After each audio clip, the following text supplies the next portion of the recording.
ఇక నిజామాబాద్ ఇది కూడా కొంచెం టఫ్ ఉన్న నియోజకవర్గం. ఇది పార్లమెంటు నియోజకవర్గాల్లో చర్చ జరుగుతున్న నియోజకవర్గం ఇది. ఇక ఇక్కడ నుండి బాజిరెడ్డి గోవర్ధన్ రెడ్డి బీఆర్ఎస్ నుండి పోటీలో ఉన్నాడు. ఇక జీవన్ రెడ్డి కాంగ్రెస్ నుండి పోటీలో ఉన్నాడు. ధర్మపురి అరవింద్ విద్వేషి, ఒక విద్వేషి ఇక్కడ బీజేపీ నుండి ఉన్నాడు. ధర్మపురి అరవింద్ కుట్ర వల్లనే ఈ రోజు కవిత జైల్లో ఉన్నది. ఎందుకంటే కవితను జైల్లో వేయకపోతే ఇక ధర్మపురి అరవింద్ బరిలో ఉండడు. కాబట్టి ఈ సెగ్మెంట్ అనేది కొంత ఆసక్తికరమైనది. ఈ ముగ్గురులో ఎవరు గెలవబోతున్నారు? వీళ్ళు ముగ్గురు చాలా స్ట్రాంగ్ లీడర్స్ అన్న. ఈ ముగ్గురు స్ట్రాంగ్ లీడర్స్. జీవన్ రెడ్డి కూడా జగిత్యాల నుండి 2 సార్లు ఎమ్మెల్సీ ఉన్నాడు.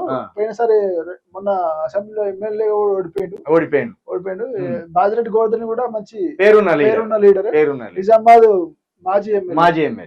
ధర్మపురి అరవింద్ అందరికి తెలిసిందే. ధర్మపురి అరవింద్ మాట్లాడితే ఎట్లుంటది, ఎంపీ. ఇక మనం చెవులలో దూదులు పెట్టుకోవాల్సిందైనా మాట్లాడితే. ఇక ఈ ముగ్గురికి సంబంధించి విజయ అవకాశాలు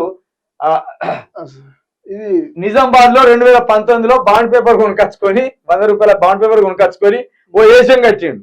ఇగో నేను లేకపోతే బాండ్ పేపర్ కుదబెట్టిన ఆస్తులు అమ్ముతా అని ఓ డ్రామా అల్లిండు. సూపర్ సక్సెస్ అయింది. 70,875 ఓట్ల మెజార్టీతో 2019లో పార్లమెంట్ అభ్యర్థిగా విజయం సాధించిండు. ఆర్మూర్, బోధన్, నిజామాబాద్ అర్బన్, నిజామాబాద్ రూరల్, కొరుట్ల, జగిత్యాల, బాల్కొండ ఈ నియోజకవర్గాలని. అయితే ఇక్కడ కొరుట్ల నుండి మనోడు ఇప్పుడు ఎమ్మెల్యేగా పోటీ చేసి దెబ్బతిన్నాడు. ఈ విద్వేషం మాకొద్దు అని కొరుట్ల ప్రజలు తన్ని తరిమేసింది. ఇక జగిత్యాల నుండి కూడా ప్రస్తుతం బీఆర్ఎస్ ఎమ్మెల్యే ఉన్నాడు. ఇక ఇప్పుడు కొరుట్ల నుంచి ఓడిపోయిన ధర్మపురి అరవింద్, జగిత్యాల నుంచి ఓడిపోయిన జీవన్ రెడ్డి ఇద్దరు ఎంపీలుగా బరిలో ఉన్నారు. అక్కడ చూడు ఇక్కడ పరిస్థితి ఎట్లా భిన్నంగా ఉన్నదో. కొరుట్ల నుండేమో బండి సంజయ్ని ఒడగొట్టిండు, వద్దు అని ఎలగొట్టిండు. ఇక జగిత్యాల నుండి జీవన్ రెడ్డిని మాకు అవసరం లేదని ఓడగొట్టిండు. ఈ 2 నియోజకవర్గాలు కూడా మళ్ళీ బీఆర్ఎస్ ఖాతాలో ఉన్నాయి. మళ్ళీ బీఆర్ఎస్ గెలిచింది. ఇప్పుడు ఇద్దరు మళ్ళీ బీఆర్ఎస్ మీద పోటీ చేస్తాను. కాబట్టి ఇక్కడ ధర్మపురి అరవింద్ ఇక్కడ ఫేవరెట్ క్యాండిడేట్ గా కనబడుతుండు. మరి ఇక్కడ ఎవరు గెలవబోతుండ్రు? ఇక్కడ త్రిముఖ పోటీ ఉందన్న. పోటీ ఉంది ఇక్కడ. ఎందుకంటే ముగ్గురు స్ట్రాంగ్ లీడర్స్ ఉన్నారు.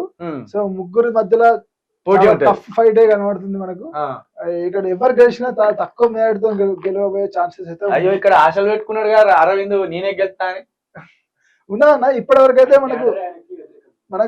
అయితే ఇప్పటి ఉన్న సమాచారం వరకు త్రిముఖ పోటీ ఉన్నది. ఇక్కడ ఈ నిజామాబాద్ కు వచ్చేసి త్రిముఖ పోటీ ఉన్నది. 3 ప్రధాన పార్టీల మధ్య సమానమైన పోటీ ఉన్నది. అయితే ఇక్కడ ధర్మపురి అరవింద్ మీద ఆరోపణలు ఏంటంటే కొరుట్ల ప్రజలు ఒక లెటర్ రాసి పంపిల్లు, ఈయన నెట్టి పరిస్థితిలో ఈ నియోజకవర్గంలో ఉంచొద్దు, మీరు మాకీయన నష్టలేడని బీజేపీ వాళ్ళే లెటర్ ప్యాడ్ మీద బీజేపీ అధిష్టానానికి ఒక లెటర్ పంపిండు. అంటే అక్కడ కొరుట్ల ఓట్లు దాదాపుగా ఈయనకు పడవిగా అది పడవు. ఇక బీఆర్ఎస్ కి ఇప్పుడు అనుకూలత ఏమున్నదంటే కాంగ్రెస్ మీద వ్యతిరేకత రావడం బీఆర్ఎస్ కు ప్లస్ పాయింట్. ఇక్కడ జీవన్ రెడ్డికి ఉన్న ప్లస్ పాయింట్ ఏంటంటే కాంగ్రెస్ అధికారంలో ఉండడం ఇక్కడ జీవన్ రెడ్డికి ప్లస్ పాయింట్. ఇక్కడ అరవింద్ కు ప్లస్ పాయింట్ ఏంటంటే మోడీ అమిత్ షాలకు ఎంత చరిష్మా ఉన్నదో అది ఈయనకు కలిసి వస్తుందా రాదా అనేది. ఇంకోటి హిందుత్వవాదం ఈసారి అరవింద్ కు కలిసి వస్తుందా రాదా అనేది. ఇక్కడ అరవింద్ కు ప్రధానమైన బలాలు హిందుత్వవాదం ఒకటి, మోడీ అమిత్ షాల చరిష్మా ఒకటి. అవి 2 కలిసి వస్తే ఈయన బయటపడతాడు. ఇక్కడ జీవన్ రెడ్డి కాంగ్రెస్ అధికారంలో ఉన్నది ఒక్కటే. ఇక హామీలు గీమీలు ఏం నెరవేర్చలేదు కాబట్టి అది మైనస్ అవుతుంది. కాంగ్రెస్ అధికారంలో ఉన్నది ప్లస్ అవుతుంది. ఇక బాజిరెడ్డి గోవర్ధన్ రెడ్డికి ఈ కేసీఆర్ మీద ఉన్న ప్రేమ ఒకటి, తెలంగాణ ప్రజలకు కేసీఆర్ వస్తే బాగుండు అని ప్రజలు అంటారు కదా, మళ్ళా అది ఒకటి బలం. 2 కాంగ్రెస్ మీద వ్యతిరేకత, కాంగ్రెస్ మీద ఉన్న వ్యతిరేకత 2 ఇంకొకటి హామీలు నెరవేర్చకపోవడం ఇది కలిసి.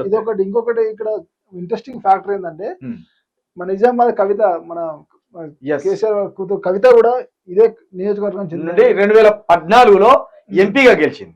ప్రస్తుతం ఎమ్మెల్సీగా ఉన్నది. అయితే ఇప్పుడు ఆమెను జైల్లో వేయడం వల్ల మనోడు మళ్ళా గెలుస్తా అనే ఆశలో ఉన్నాడు. పోయి లిటరలీ ఈయన అమిత్ షా మోడీ దగ్గర పోయి ఈయనే ఈటల రాజేందర్ ఇద్దరు పోయి సార్ కవితను లోపలేస్తే తప్పకుండా మనం ఎక్కువ సీట్లు గెలుస్తాం, మీరు ఒక్క 2-3 నెలలైనా ఆమెను కంటికి కనబడకుండా జైల్లో వేయండి, అది కూడా అవమానకరమైన జైలు పేరు చెప్పి, ఏది తిహార్ జైలు. ఆర్థిక నేరాలకు పాల్పడ్డ వాళ్ళంతా అలానే ఉంటారు, దేశద్రోహులంతా అలానే ఉంటారు. కాబట్టి ఆమెను ఎంత అవమానిస్తే ఆమెను ఎంత డిగ్రేడ్ చేస్తే, కేసీఆర్ కుటుంబాన్ని ఎంత డిగ్రేడ్ చేస్తే అది బీజేపీకి కలిసి వస్తుంది సార్ అని మనోడు ఆల్మోస్ట్ కాళ్ళు పట్టుకున్నట్టు చేసిండట. దాని వల్ల కొంత నమ్మకంగా ఉన్నాడు. కానీ ఇక్కడ త్రిముఖ పోటీ ఉన్నది. ఇది ఎవరు గెలిచేది కూడా మనం చెప్పలేం. ఇంకోటి బీఆర్ఎస్ కొంచెం ప్లస్ కూడా ఉందన్న. కేసీఆర్ కవిత జైల్లో ఉండడం వల్ల సింపతి కలిసి వస్తుంది. కొంచెం సింపతి అయితే ఉంది. సింపతి ఉంది. అక్రమంగా జైల్లో పెట్టిన సింపతి ఉన్నది ఆడవాళ్ళ. ఇప్పుడు ఎందుకంటే కవిత ఎంతైనా మహిళ కాబట్టి, సో మహిళను ఇన్ని రోజులు జైల్లో ఉంచడం అనేది మహిళలకు కొంత నచ్చట్లేదు. అరే పాపం ఎంతైనా మహిళ కదా, ఎన్ని రోజులు ఇస్తారు. కాంగ్రెస్ మీద ఉన్న వ్యతిరేకత ఒకటి కావచ్చు, హామీలు నెరవేర్చకపోవడం కావచ్చు, కేసీఆర్ కుటుంబం మీద ఉన్న సింపతి కావచ్చు, ఇవన్నీ బాజిరెడ్డి గోవర్ధన్ రెడ్డికి బలమైన బలాలని చెప్పుకోవచ్చు, ప్లస్ పాయింట్స్ అని చెప్పుకోవచ్చు. చలో ఇది త్రిముఖ పోటీ ఉన్నది, దీన్ని చెప్పలేం.